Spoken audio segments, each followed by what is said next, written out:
Jrpg 2016. This is 24. Remember to like, comment, favorite, and subscribe for more. And today I'll be talking about not JRPGs in general, but a specific one that's supposed to be released at the end of this month. It's November 2016. I think it comes out November 29th this year. It's Final Fantasy 15. Now, if you aren't aware of the Final Fantasy universe and of the Final Fantasy series, Final Fantasy is a game series that was created because I think the actual game director, this was going to be his last video game, so it's obviously called Final Fantasy, and it's one of the best JRPGs and one of the best RPG series of all time. I think it is the best RPG series of all time. It started off very strong. Started off very strong for with some of the first, I think, 10 games. Like, really, not every single one of those first 10 games was great, and not every single one of them is going to be remembered for all time. But you have a lot of the games that was a lot of the first 10 games, that were released that are very impressive and really stand the testament of time and are some of the best RPGs of all time. You have Final Fantasy 4, 5, 6, 7, and 9. Those are probably the best ones. Like 1, 2, 3, I don't think are that relevant, and 8 is terrible. 8 isn't terrible. It's not as good as other versions or other iterations in the series, and 10 is just where the series started to decline. Now, that's very important to recognize, because 10 was the noticeable dip in in quality. It started to be bad, and really we've gotten iteration after crappy iteration after crappy iteration, not really rising past the decline that Final Fantasy X started. And it got to the point where 13 was released. Nobody liked it. Nobody liked it at all. If you liked it, you were, not going to say stupid, you were wrong, and you still are wrong if you think that it's a good game. Well, I shouldn't say you're wrong if you liked it. You're wrong if you think it's a good game. Terrible game. 14, it was an online MMORPG that was so bad and so broken that Square Enix, the company that had made the game, had literally fired most of the team that had developed the game, introduced a new team, scrapped the entire project, and started all over again. That's how bad that game was. So Final Fantasy 15 has to do a lot here. It has to restart the Ascension. It has to be good again. It has to show, well, hey, this is Final Fantasy. This is what we can do with this series. And it also has to be better than some of the past 5 games, which is not very difficult, if we're being honest. It has to be better, and it has to restart the Ascension, as well as getting new audience to the actual game series. Because the old audience, like, really, you can sell the franchise, you can sell games just off of everyone who played 7, Final Fantasy 7, which a lot of people say is the best one. It's the most popular one in the series. But pretty much everyone who played 7 is just going to but everyone's going to just play Final Fantasy 15 if it's good, because Final Fantasy 7 is the most popular one in the franchise. Now, it needs to restart the Ascension. It needs to be better than the past 5 games, which, again, is not very difficult. And it also actually needs to pay homage to some of the older franchises, or not some of the older franchises, some of the older games. Not necessarily putting in these cute little Easter eggs, but really saying, you know what, we understand that the last 2 games, 14 and 13, haven't been very good. We understand that. We understand that we have one of the largest RPG fan bases of all time. So what we're going to do here is we're going to say to them, thank you for purchasing our games for almost 30 years. Because that's how long the series has been around. Almost 30 years. And, I mean, if they do that, they'll be pretty successful, I think, with the actual fan base. If they don't do that, then there's going to be a problem. Because not a lot of people are going to like it. And everyone is ready to just jump on Final Fantasy because of how bad the previous games were. Now, Final Fantasy XIV has dramatically improved, but that's an MMORPG. Usually Final Fantasy games are single player. They aren't usually. They are single player games.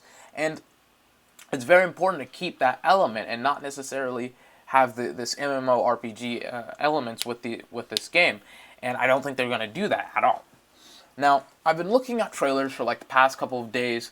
I've also been looking at gameplay for Final Fantasy 15. You know, I'm kind of trying to refresh the information that I know about the game, which is pretty much nothing.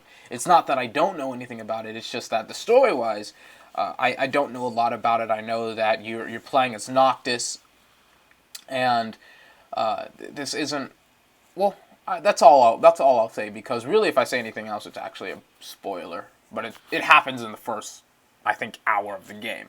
But you're playing as a prince who is trying to reclaim his kingdom. That's all I'm going to say. Now, the actual combat looks interesting. It looks interesting because Noctis can, what's the word I'm looking for? He can warp to certain areas of a battlefield, because really, I like the actual combat. It looks interesting because Noctis, or not Noctis, but just combat in general kind of looks like The Witcher 3. And what I mean by that, it means that you can fight anywhere, and it's not necessarily going to load up certain combat areas like they usually did in previous Final Fantasy games. It looks real time, and it looks like you just encounter enemies and boom, the fighting starts. And I like that.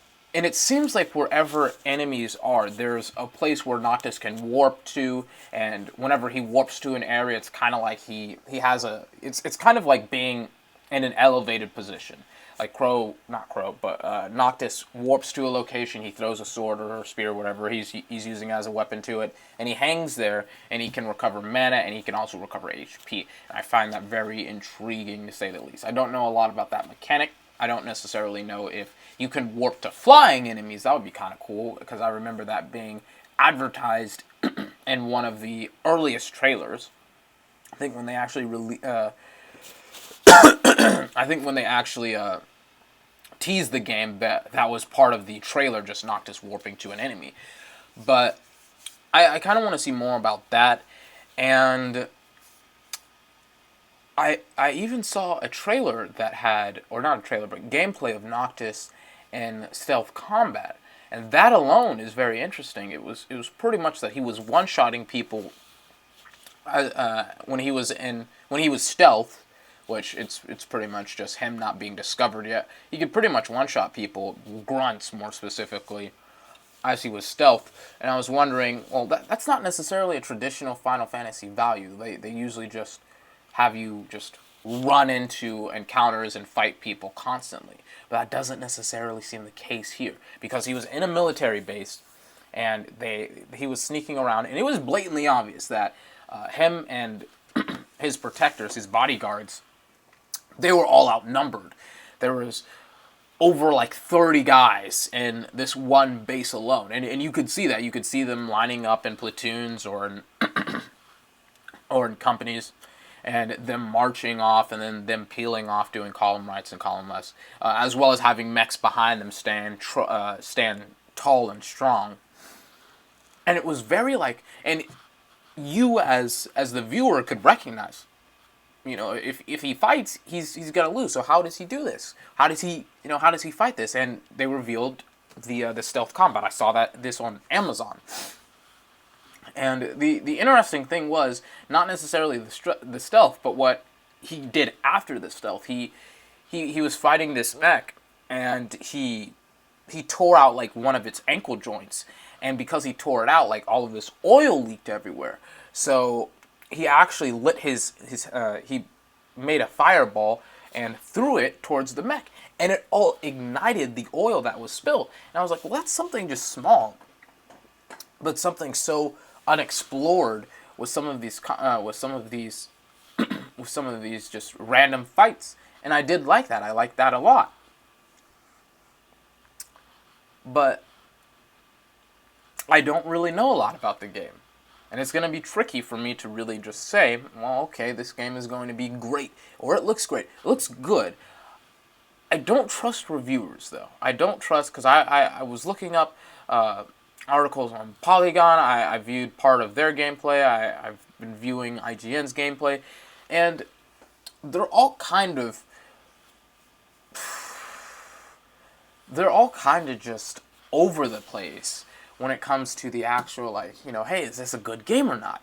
And I remember Polygon saying, well, you know, this game didn't look very good in excuse me, at the start, which is BS, but now it kind of looks good here. You know, there were some problems with the combat that they've cleaned up, and yada, yada, yada. I couldn't really see that from the gameplay trailer, but it looks good enough. And I liked what I saw. It didn't... The graphics look very good. The story, I like that they're not telling a lot. I will try and say as little as I can about what I know about the story, which is really nothing. And the combat looks good. There's really not a lot to say about this game. Now, one thing that I was very disappointed with was learning that the car you can't take off-road. And in fact, the whole point of the car is from getting from one destination to another. But you can't take it off-road. You have to travel on like predetermined roads. And it kind of sucks because I didn't really want to ride chocobos. Like, that's just the truth of it. I kind of wanted to drive my car around because this is a nice car. But it's a little disappointing to see that. But that was really just in the first 15 hours of the game. It is known that the car can fly, so maybe that will change. But I don't know when the car will get the capability to fly. I think I'll end the video here. I'll also release a video later on, like in like an hour or two, about Persona 5 and what I think about the game, because Final Fantasy 15 came out, or is going to come out at the end of the month, and I was going to look up Persona 5 anyways. So until then, this has been 24. Remember to like, comment, favorite, and subscribe for more. I'll see you next time.